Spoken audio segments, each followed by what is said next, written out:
When people don't make decisions to marry based on soul, based on compatibility, on girth, meat, character, substance, but they decide to marry people based on stupid things like skin color and hair texture. Yeah, no, you will say stuff like she's not my type, though you are feeling her like no man's business. You get along like a house on fire. You would not be able to put down the phone if you started talking. But what am I going to do with a black girl? I'm sorry, like, whoa. Okay, I'm not even offended because, like I said, that's an issue going on in the black community right now. And if you labor on it, you're not going to sleep. You're going to lose sleep. Only seek the Lord's face for a man that's going to love you the way that Christ loved the church and that is going to deeply adore the fact that you are godly. That's enough. I don't need to be fighting nobody for the fact that black men be out here not appreciating black females. Like, I am not getting into that cockpit fight. Ladies, do you if you wanna. But I'm not doing it. It's too much of a fight. It's like trying to fight slavery at the very beginning of it, at the inception. There are some fights that are not worth the while, though in the future, you can see how people would get liberated from that kind of thought. You can see, but it's giving 400 years. If I'm still living in year one of slavery, honey, I'm gonna be a docile slave. And so right now I am docile under black men's tyranny in the mind against black girls.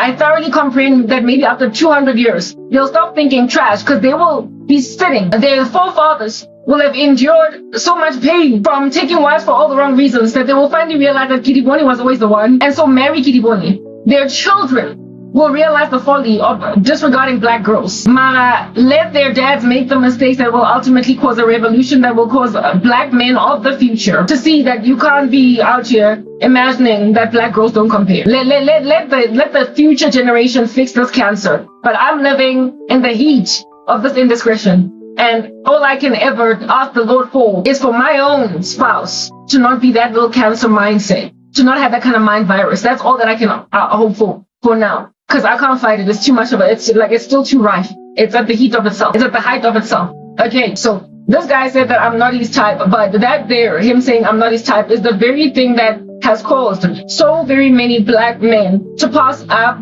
women based on tabara type yaka. Mara, with whom you get along. With whom you have the same ideas. And it's not like you don't have feelings for her. That's just the thing. I would understand saying that a woman is not your type when you ain't even feeling her. When you don't have any feelings. When you are absolutely neutral, but you get along on a lot of things, you agree politically on the same stuff, you this, you that, but how many feelings? No, you can't hash out my feelings. If you're not feeling a woman, you're not feeling a woman, you're not feeling a woman. But if there's like strong feelings over there, what the heck? You got strong feelings for a person that you get along with like a house on fire, and you still insist that you're gonna marry your Hispanic lady. That you appreciate her beauty, she's cute, and she's smart. You're able to have a conversation with her that's decent, but y'all don't get along nearly as well as the plain Jane black girl that you have feelings for. It's not like you're void of emotion. You're gonna be married to your Hispaniola glory and cheat on her with the chick that you passed up, if she will let you. If that chick that you passed up will let herself be a side chick, she will be your side chick, and even then for life. She will be your side chick for 10 years. She will be your extramarital affair for 5 years because you're just not getting satisfaction out of your marriage. They would have been happy, these men, that's what I'm getting at, if they had just married their hearts, if they had just married the people with whom they were compatible. But these organizations that they join and these clout-seeking monstrosities of 2026 that they're being made are making them pass up on women. And this guy is exactly that thing. I came to learn. I wouldn't have known and I so therefore concluded that the girlfriend that he has is his type, whatever his type is. Lindia, maybe Nicolette, like a black woman that, however, is bordering on being white, or basically just any other race, in the Asian, like China, that's his girl. And while it would be okay for that woman to be in his life, if at all he truly believed she was right up his alley, she is in harm's way, dealing with a man that got crushes on black girls here, but thinks they're not his type, because they don't add up to what under heaven is the big, chunky, clouty thing that he is. These are men that I dodged the bullets off, and there was a gentleman back in the day that I had massive feelings for that is exactly like this guy. And he passed me up for not the same reasons, but also, however, a similar shallowness. With him, it was not so much about my physical appearance as it was about my socioeconomic situation, though I was fully employed in corporate. And God immersed the archetype of that former dude into this man to help me understand the Rojwa. And once this guy got married, once he married, like girlfriend, yeah, okay.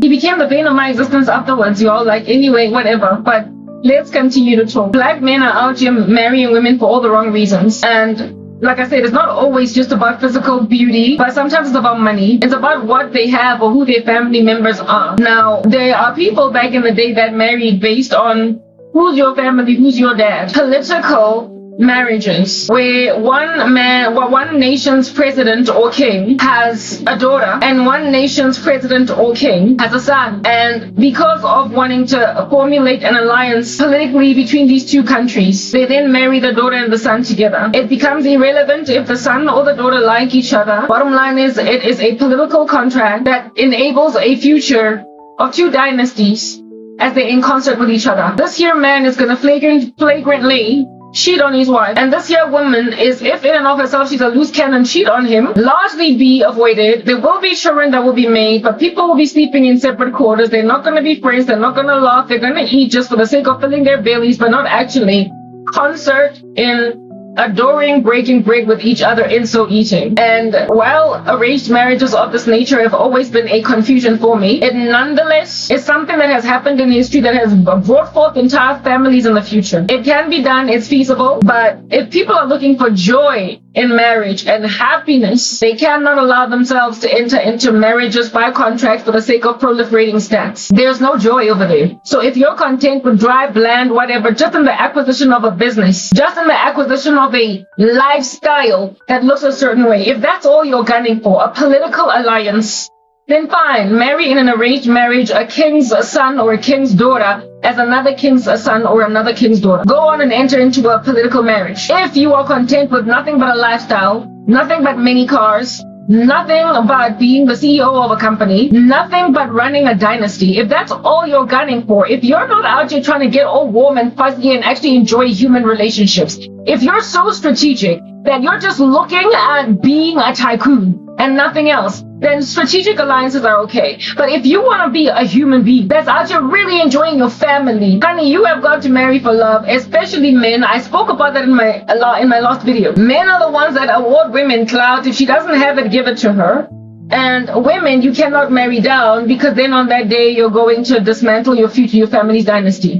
So if a man is in a certain position and he meets a lowly lady that he gets along with in like a house on fire, it is his prerogative to bring her up to his level. If at all the two of them agree they like each other. If you pass her up, do not then on that day make like a little gnarly monster and make out of her a mistress after 3 years of marriage and you feeling like you're eating a dry rice cake for an existence. And so therefore, Otobata all the juice out of that lady and so rob from her husband. It's giving David and Bathsheba all the day long. A man has on you a small little ram and you be taking it. Stop taking people's wives because you're not in love with yours. Stop taking people's wives because you don't like your own. Your own of which are the reason why you're now a mining tycoon. Your wives of which are now the reason why you're running an organization as a CEO. Your wives who now are the reason why all the day and all the night long you be out here wearing YSL and Gucci and Prada and traveling across the planet and doing no other thing but be nice and important. These wives have awarded you this lifestyle because you entered into a contractual marriage of convenience of that nature. Transactionally, yeah, they've given you that life, but do not then now go and grab the wards of your wife's family and spend them on a mistress, ascertaining that that particular mistress never finds her own husband, because she is the kind of girl that will be okay with a guy that don't have much insofar as she's got a house, love, and some children. Leave her to go and marry someone else since you passed her up. And these guys, they're jealous. For these ladies, they're possessive, and that's the nature of men. They're possessive of exes even though they've gone on to marry their own wives.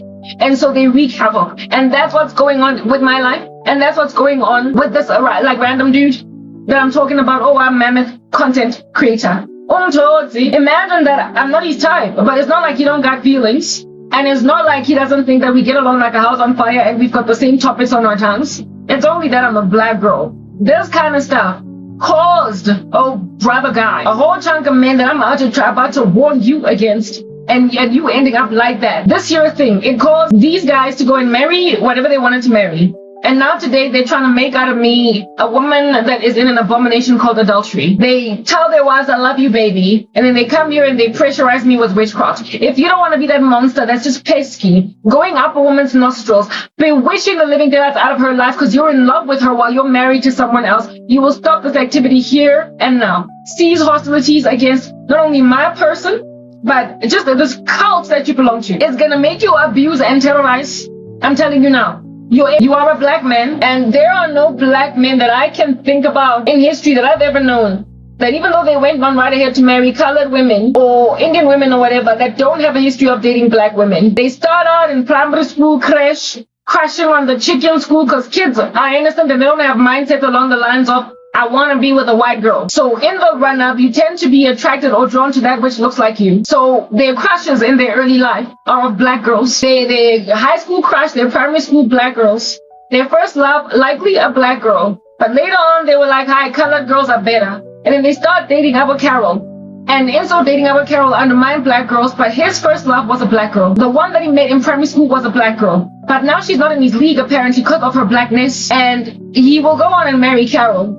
I am Carol, she's the victim. Do you understand? He will go on right ahead and marry Carol at the expense of Tebogo, and then listen, abuse Tebogo, carry on stalking Tebogo, never really truly get over Tebogo, ascertain that she is blocked on all sides with Tebogo Akona, Kabaloi, witchcraft, like a whole chunk of sorcery. Do you understand? So that he doesn't have to mourn and be bitter on the day that Tebogo marries her own husband, because he understands that he's still jealous for her. But he never made an honest woman out of Tebogo. He went and took some other lady and then left Tebogo broken-hearted or just broken up. And when then Tebogo tried to find her own joy, he said no.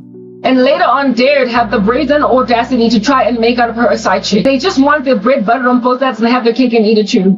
This guy is, I believe, yet to get married. He's yet to make the, mistake of marrying a woman for no other reason but the fact that she's whatever race. And I'm like, don't marry that lady because you're going to be the bane of her existence later on. Be single for a season and really just cogitate and think on who you are. And then get out of your cult and repent and give your life to Christ and seek his face for a wife. And once then you are godly, you will be able to gaze rightly at a woman as you ought. And you will discover how purely and how hectically you can fall in love with a woman, yes, that's black if she's black, white if she's white, whatever race, but for no other reason but the fact that she loves the Lord. And that will be your ride or die, that will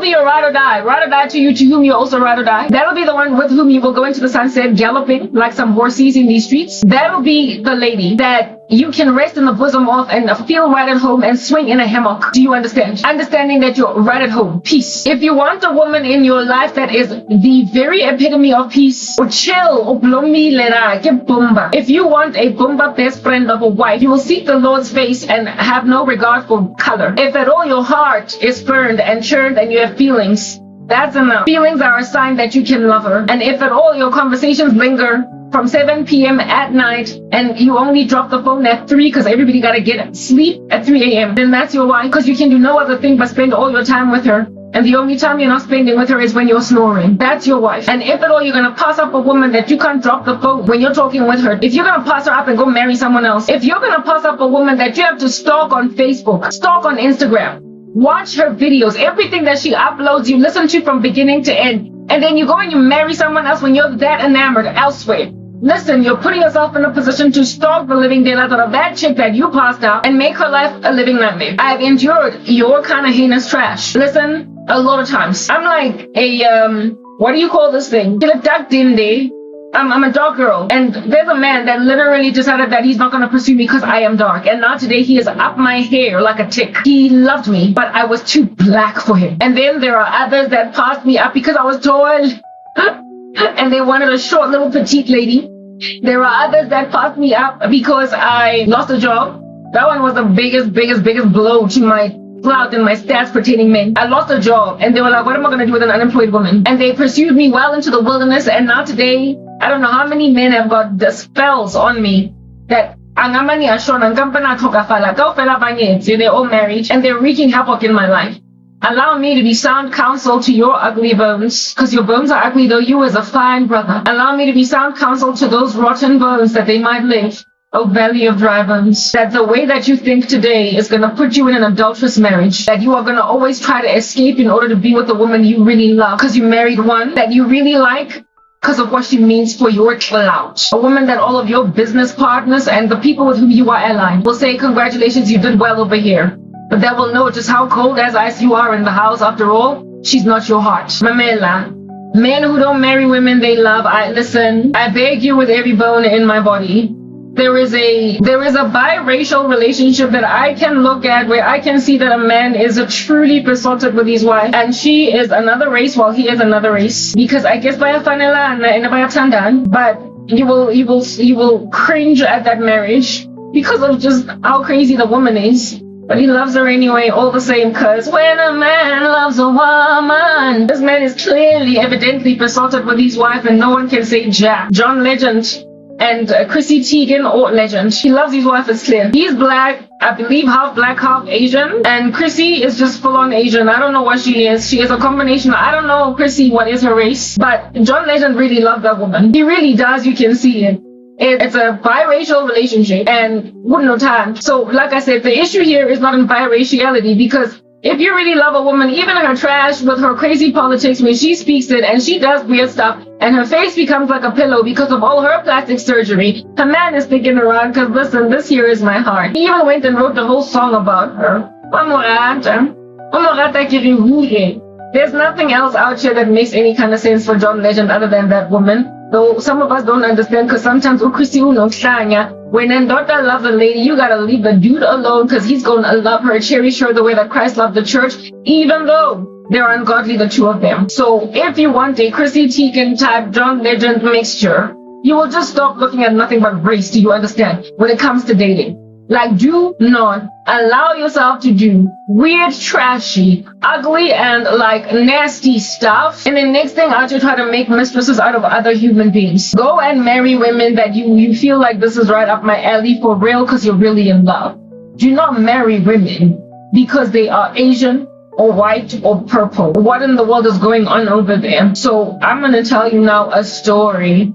At this 2:45 in the morning that I'm dwelling in like I ain't jack. There is a guy from like back in the desert. Alright, so I'm not all fumbled and disquieted and discombobulated by this anymore, so let's just tell the story. When a man loves a woman.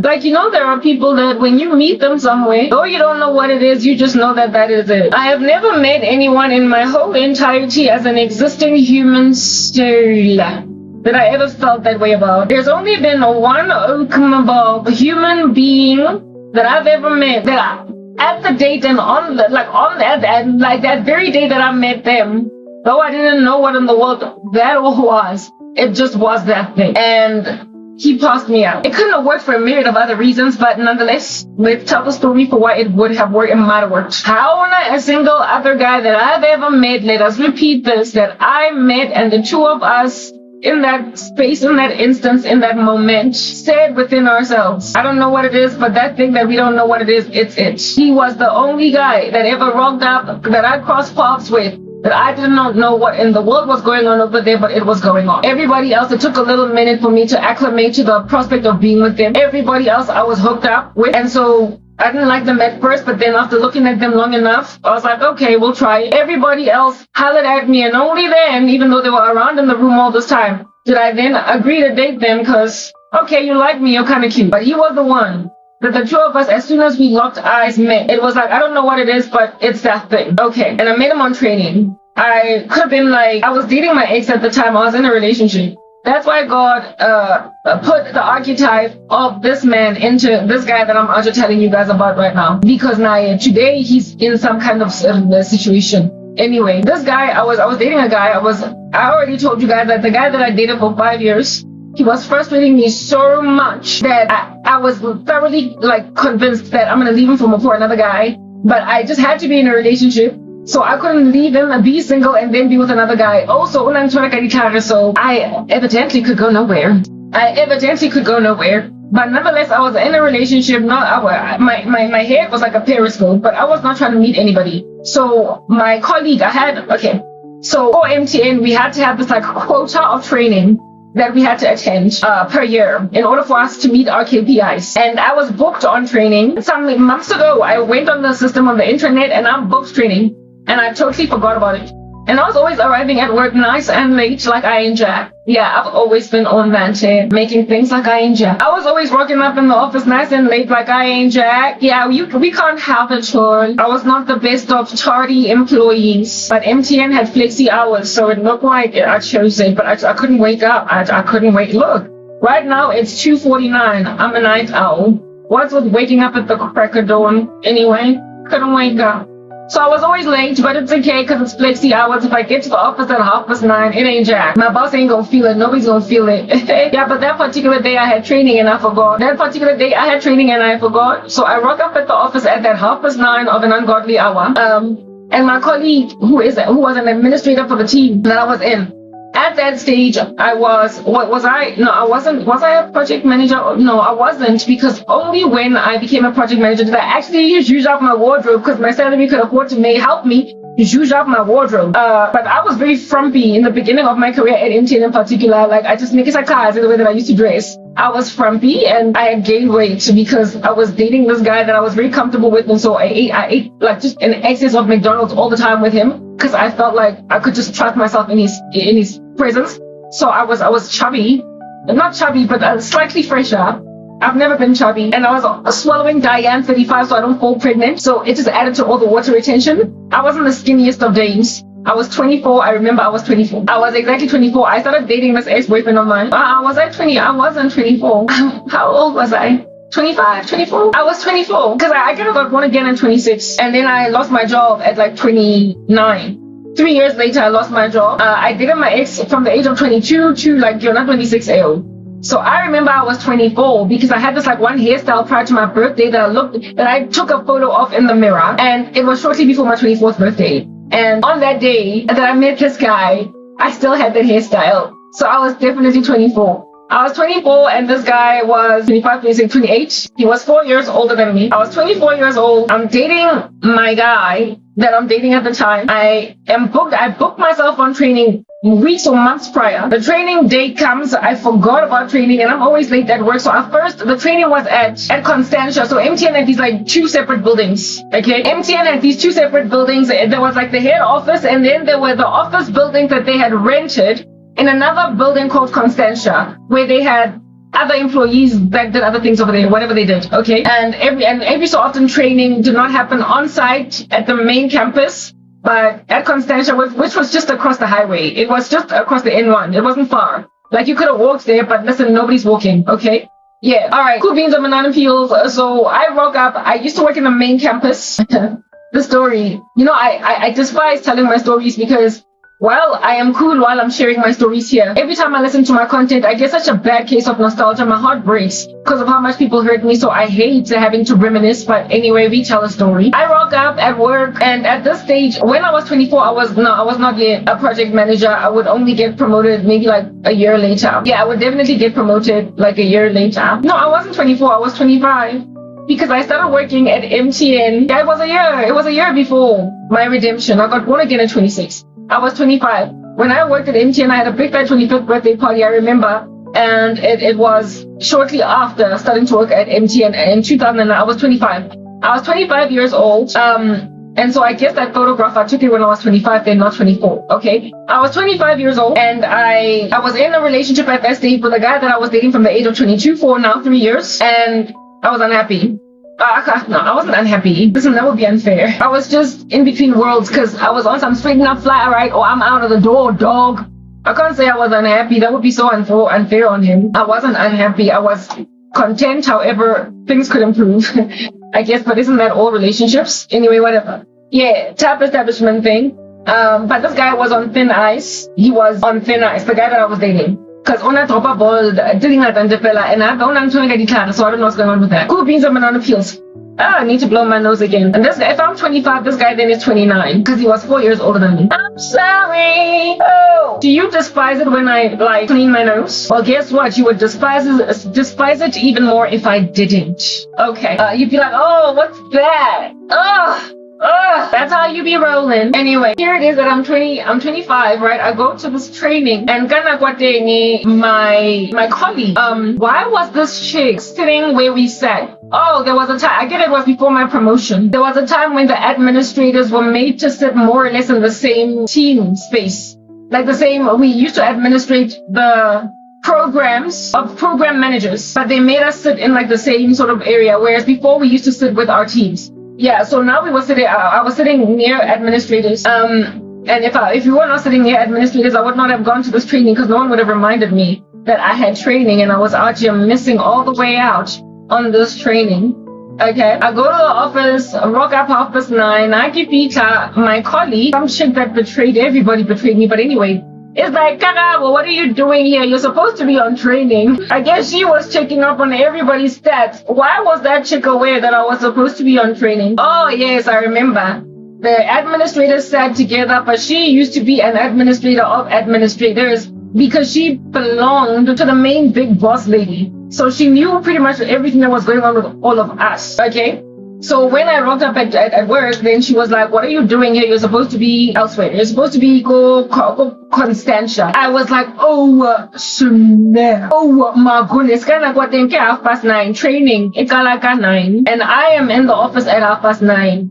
This year training is in a comprehensively different building across the street. I have to run to my vehicle, hop in there like a kangaroo, get on 14th Avenue and drive to Constantia. And then offend the training invigilator, instructor, facilitator lady with all of my tardiness and shuffle around disturbing everybody's uncomfortable peace as a latecomer, and in so being that thing, try to find the desk while everybody is having a bad day because I'm so late. Breathing heavy, sweating it up with like little drops of sweat over there because I was running. And manja, when you all that nice and disheveled or just quiet late, you are not trying to be meeting some like awesome man. Like, no.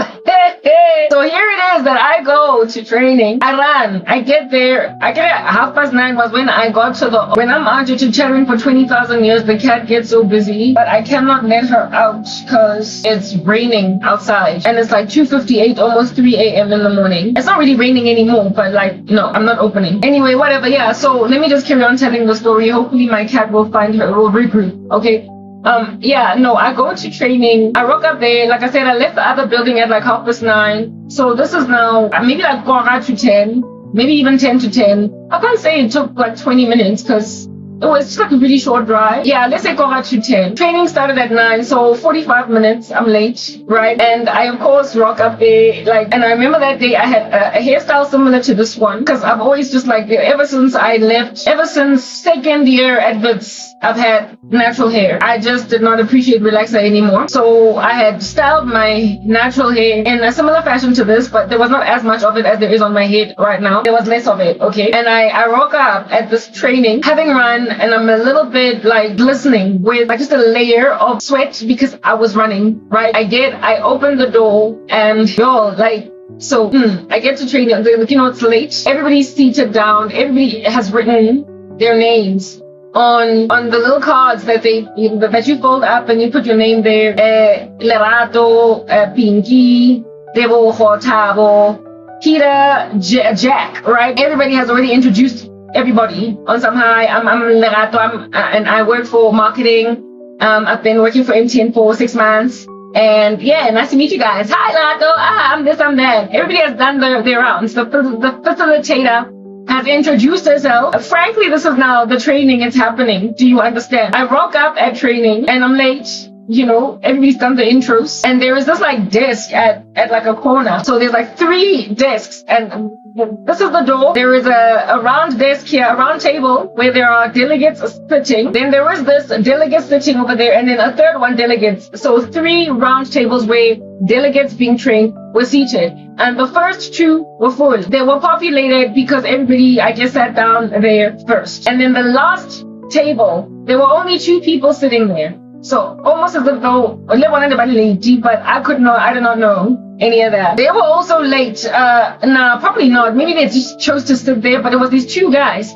And it was the empty desk, the only one available for basically any new person rocking up to sit at. So the facilitator, thank God, did not give me grief for being late. She was like, it's okay, come in, you can sit down. You know, very nice lady, fine. So I come in. And the guy, like, I get there, like, listen, I'm all giddy just thinking about it now. I want my cat to have peace within herself and be tranquil because, up and down, up and up, and I don't know what in the world is going on. She just needs to give me peace. I don't want to open the door. I won't. Anyway, I walk into training, and this dude, I get in, right? And their desk, the one that is the only one where I can go, is quite a distance to walk there. I walk there and listen, I see him as I'm walking into the room, and he's just, what in the world, like this, like absolutely, like, like men are handsome, but that one was beautiful. Yes, like it. I walk into training, and this guy that is as good looking as he is, cute, and when you as a woman see a cute dude somewhere, the thoughts that go in your mind is don't stumble, don't mess, don't holla, like no holla, but don't mess, don't lose your cool. And besides, he's just whatever, some dude. But when then he opens himself up like a warm little flower to basically just embrace your arrival, like with a red carpet type demeanor, I was like, what the heck? This guy, like while before I could get to the desk to sit down, he evidenced I could have sat anywhere at that table, but he was like, you're sitting next to me, like because he went and grabbed the chair that was right next to him, and he pulled it out as I was coming in on some, come sit here. I was like, oh, what a gentleman, but at the same time I was like, what a handsome gentleman, my goodness. And I stood there and I'm like, like in a very sort of kind of secret voice. Remember Trevor Noah with his secret voice? The joke that he made with that lady. Do you want some secret? She can lick it. Anyway, speaking with a secret voice because you arrived late. Okay. Chatting with a secret voice because you arrived late. So I'm just like, Jumelan, hi, like, hi, Jumelan. Because it was two black guys chilling next to each other. And I was like, hi, like, guy, yeah, hi. And, just quickly just saying hi. And then focusing on the facilitator. And I sit there, right? And just looking at the lady facilitating, I tell myself that I'll go see her during the first tea break, which was not. I tell myself I'll go and get a course pack for the first tea break, which was not very long from the time that I arrived. And I will then also ask her what I need, what I missed out on. So I don't just grab a piece or anything of that nature. I greet these two guys and I sit down, and this guy, like, like, listen, I'm still so giddy. I despise that I am so giddy over this guy, because that there was a moment, like, don't be out just squandering moments, okay? Anyway, whatever. He didn't squander, he exploited that moment, but then later on went and squandered the opportunity, okay? Here lies the guy, I chill next to him, and I'm sitting there, and I'm all quiet, having greeted them both with a secret voice. He opened the chair for me so I could sit, and I'm seated now. And then, and as I'm seated there, he, next to him, he's here, I'm here. And I'm looking to the front now, listening to the facilitator. And he grabs, you remember that I spoke about those cards where people write their names down, Peter, John. The guy grabs his card, right, that has his name on it. And let's say his name was Tapple. He grabs his card that has got his name on it. My cat must not interrupt me. No, it's not interrupting me. Can cat please wear tranquility and contentment? Okay, she's wearing tranquility and contentment. She's going to go chill. She just wanted a leg stretch, and now she has one. Okay, those name cards that I told you guys about earlier, the ones that you write your names on when you're on training with like a Sharpie. This guy went and his name was already on a Sharpie. Not on a Sharpie, but his was already written. He'd already been introduced. Everybody had been introduced to the whole room. And he grabs his thing with the name on it, okay? And he takes it. I get it, the facilitator is talking, we're being trained. He grabs his thing, and then he, like, slides it. All these guys, like, what in the world is going on? You know what I blame? I think it was my ex-boyfriend. Only busy on some you're not gonna go out with on me. And no other guy, like, proper. If at all, some dude be looking at you like you're an electric strike, an electric current. Tomorrow he won't even see you that way, because I can't tell you how many guys I had near relationships with, and it just didn't happen. Though the first day that we met, there was so much chemistry. Like, there were so many guys like that. So many. Like, my ex-boyfriend sabotaged my prospects for not being with him. But I guess I'm grateful because I would ultimately give my life to the Lord. And now I'm waiting on the Lord for a proper guy, like a husband. I would have married an ungodly guy, and ungodly men be out hollering at side chicks for 20,000 years until they embrace them. Like Mamela, my husband would have cheated. So listen, I'm not saying it would have been guaranteed. Man, Tembegi in these streets. So I guess my ex, it worked out for my good. So I blame my ex-boyfriend for what in the world under heaven happened with this guy. I blame my ex. I blame my ex and him. Cause they're rubbish. Anyway, whatever, Mara, let's talk. Okay. He grabs his thingy-mabobby, his name card, and it's a name card. He grabs his name card and slides it. Cause I get a photo, come be out on some hey, and tap on my shoulder. He just grabbed it like a smooth criminal and slid it in front of me to show me that, listen, I'm Tepo. I thought that was so romantic. I'm sorry. Am I a sucker for love? Am I a sucker for romantic encounters? I thought it was romantic. I'm already thinking this guy's so cute next to me. I'm already so fluttered, right? And then he goes and he slides. First he opens the thingy and I'm like, thank you. I sit down. Then he slides his, what do you call this thing? His name card in front of my face. Okay, like in front of me to look at it, and I see it. And on it is written, what is this? Tepo. I guess I said his name was Tepo. On it is written Tepo, okay? You feel like I want a Zulu name, because the guy was Zulu. Like, Tepo's just not sufficient. Like, give me a Zulu name that we are to fill in. A Zulu name? Sibo. Yeah, let's say his name was rather Sibo. Yeah, like Sibonelo, okay? Yeah, Sibo. Let's rather say Sibo, because Tepo's just too Tswana. This guy, even Lupuzulu Bakake is important to highlight, okay? Anyway, whatever. So, like, he slides this thing, and on it is written Sibo, right? Hey, and I see this, right? A slit in front of me. I see the Sibo slit right in front of me, and I realize that he's saying to me, I'm Sibonelo. I'm Sibo, right? Yeah, I'm Sibo. Let me rather say Sine Tamba. Let's say I'm Sine. Sibo. I need a name that's easier. Sine. Listen, I need a Zulu name that's just that much Vose. Let's go with Vose. Goodness, yeah. Vose. Let me choose a Zulu name that's just nice and simple without going too heavy into it. Vose, sorry. First he was Tepo, then he was Sibo, now he's Vose, okay? Yeah. He then slides his card in front of me, and I see there Vose, right? And I look at it, and I'm like, oh, he's introducing himself, and I thought it was so beautiful. I was like, I already think he's cute. So, I mean, when a cute dude be out there introducing himself to you like that, it's like, whoa, he's cute.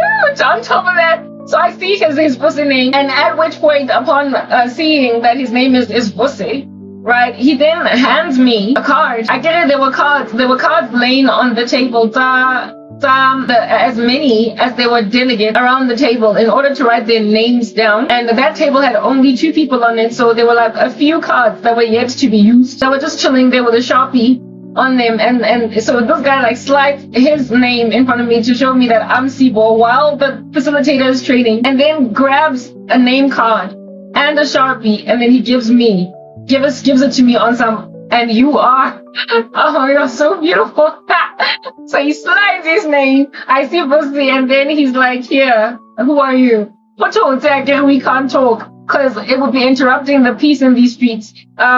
At which point I then grab the Sharpie and I write my name down, Karabo, and I show it to him. And then he's like, nice to meet you. I was so flattered, only because it was so cute. And I just thought that was just so crazy romantic. I was like, yo, this guy, what am I gonna do with my life from here on forward, going on ahead?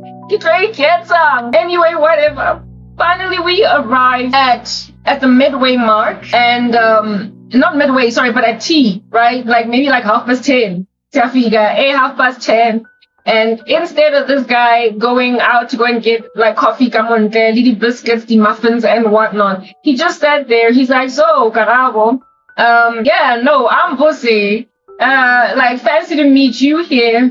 And then he starts talking about my hair, natural hair. He's like, I love your hair. It's really refreshing. It's like my natural hair. He was like, I like your hair. Like, it's just beautiful. I was like, thanks. And then he starts sort of kind of introducing me to what in the world has gone down. Lets me know that course pack, you can go get it from the lady over there. This is what we've done so far. And this is what the other. And I'm like, okay. I'm just sitting here like, listen, this guy is, yo, like this pussy guy. his voice was like, it was like a mountain that was shaking with thunder. It was so deep. Woo! I know, God have mercy on his sister's soul.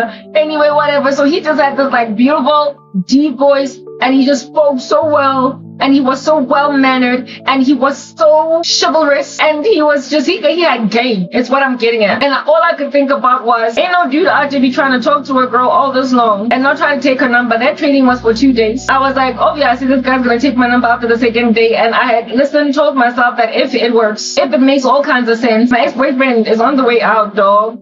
This guy, he was tall, he was handsome, he was everything I could ever want. And listen to this. So I get it, he stayed, he didn't go get tea and coffee and muffins so he could chat with me. And then found out that just like me, he was there frankly by happenstance. He almost missed the training. I found out that his boss was supposed to be the one at that training. And strangely enough, his boss, I used to work with him on the same floor at some point, so I would have recognized his boss. I would have recognized his boss and be like, oh, fancy to see you here, type establishment thing. His boss was supposed to go to that training, but then had a meeting. And this guy was brand spanking new at MTN. He was new. He was like there. That was like not so much his first day, but maybe like his second or third day. And he was therefore just kind of feeling his way around, type establishment thing. And he had training. His boss was supposed to go, the name of that training was negotiation skills, right? The boss was the one that was supposed to come to that training, but then the boss had a meeting, something that caught him up.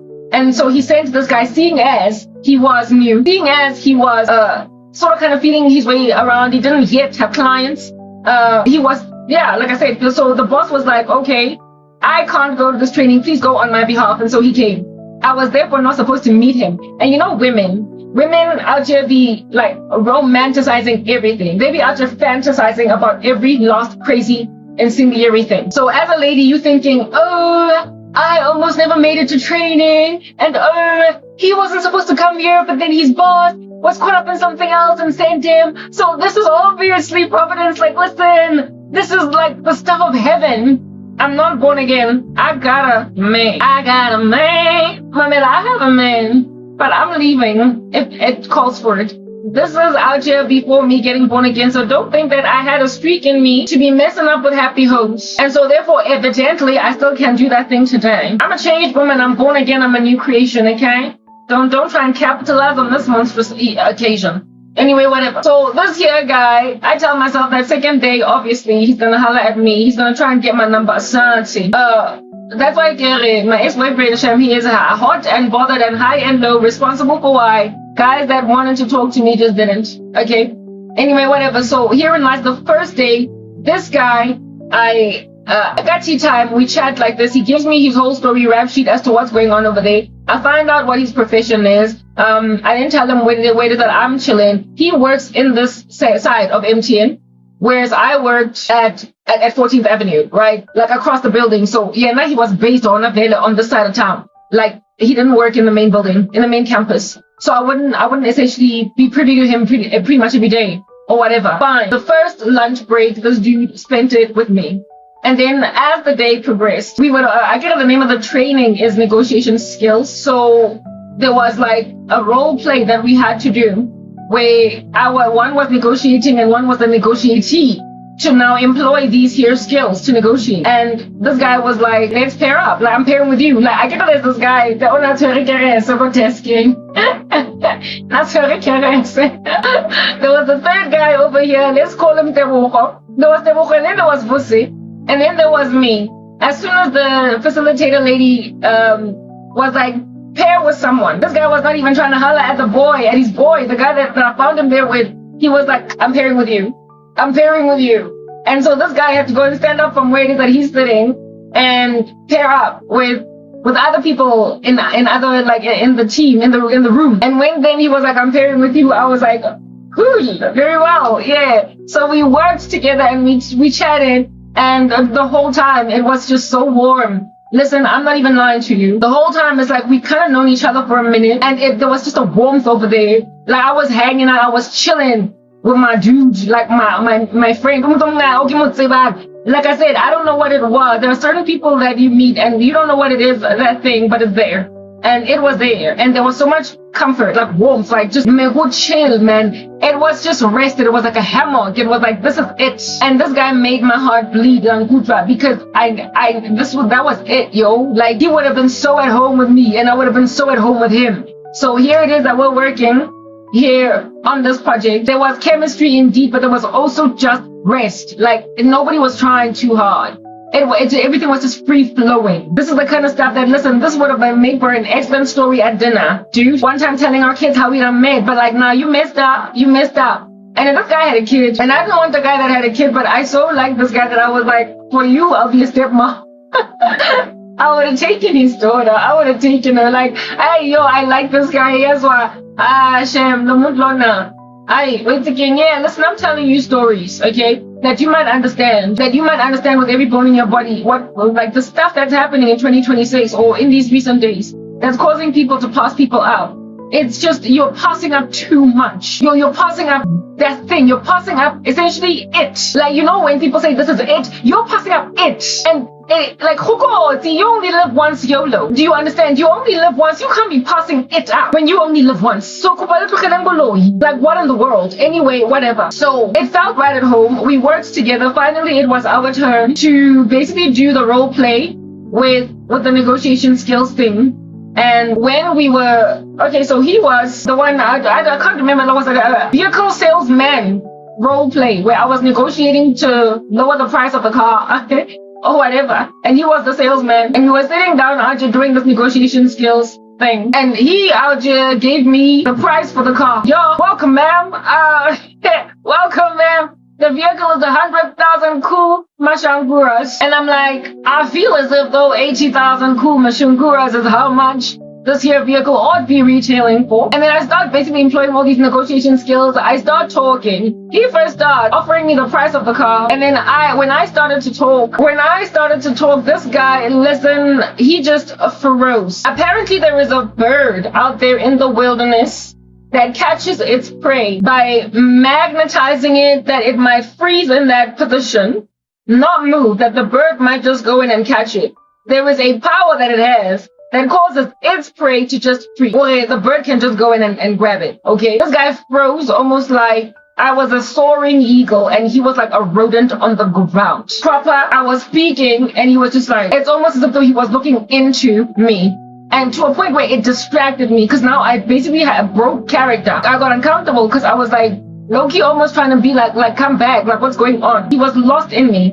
And I would come later on to conclude what in the world was going on over there once I found out he had a girlfriend. Essentially, he was in a dilemma. He was in a situation where it dawned on him that I have a woman, I have a girlfriend, but who is this? And what I was playing with earlier, out here flirting with a chick, Mamela, this is real, and I'm out here looking at this woman talking with me and it feels right at home and I'm frozen in her. He just froze until I was distracted and broke character and lost my cool, okay? But then the whole negotiation thing carried on and that was, the whole skit, it eventually ended. And at the end of that day, it was goodbye everybody, bye-bye. But the next day, the same guy that opened, that pulled chairs for me, introduced me with the card, gave me a card to write my name down, and froze in my words, was just not aloof. He was greedy, he was kind, he was nice, right? But he was not